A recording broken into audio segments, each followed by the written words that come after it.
In this lesson, we're going to be talking about malware definitions and history. So different types of malware and what it all means, and when did it all start? In 1947, actually, the first bug was found. In reality, it was an actual bug, which is where the term comes from. Grace Murray Hopper, who was in the Navy and was working on computer systems, found a moth inside of a system that was causing a system failure. And ever since then, every problem with computer systems, we've called them bugs. In 1961, researchers at Bell Labs created a game where programs killed other programs. That kind of falls in the line of the types of activities that malware accomplishes. In 1971, we had the first case of a virus on the ARPANET. It was the creeper virus. Very, very benign. It was just a message that would pop up on systems saying, "I am the creeper, catch me if you can." 1974, another virus on the ARPANET.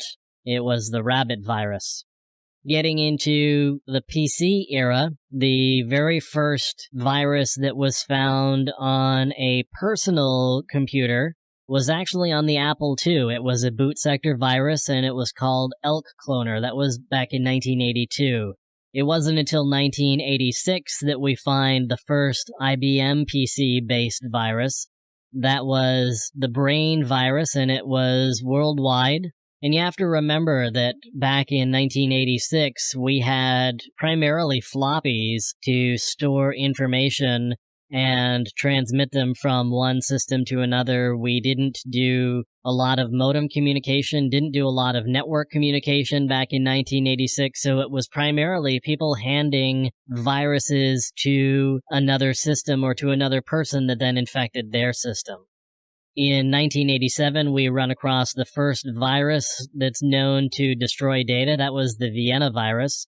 It wasn't until 1989, though, that it was recognized to be enough of a problem that IBM actually introduced a piece of software called VirusScan. That was the first commercial antivirus offering. The first theoretical work was done by John von Neumann in 1947. What a virus is a self-replicating program. It has the ability to move from system to system, so a virus is going to infect one system and different pieces of software on that system, and when those programs or files are copied to another system in some fashion, then the virus can go infect that system as well. A virus may or may not be destructive in nature, and it makes use of other programs. In other words, a virus attaches to a host, much like a virus in the real world where it transmits from human to human. It can't survive or do much of anything without the human being involved, and here, a virus needs a program to attach itself to in order to maintain its existence and keep multiplying. A worm, on the other hand, is self-replicating. It is a standalone program. In other words, it doesn't need to attach itself to another program to exist. The worm has two goals, one of which is to continue to replicate to other systems and hosts, and the other thing is to do whatever it was programmed to do. Trojan Horse, in the case of viruses, you could call them Trojans, much like the original Trojan Horse. It's malicious software that looks like something else. So the original Trojan Horse was a wooden statue of a horse that actually held soldiers who were supposed to slip out in the middle of the night and attack a city. Same thing here. We've got some malicious software that's hiding in some software that's innocuous looking. You run the innocuous looking software and you get hit with the malicious software at the same time. And now we've got rootkits. A rootkit is going to go hand in hand probably with some other type of malware, because its reason for being is to hide the existence of certain other types of software.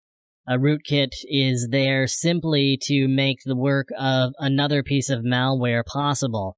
It may also be used to maintain privileged access to a system, and that may be through a backdoor.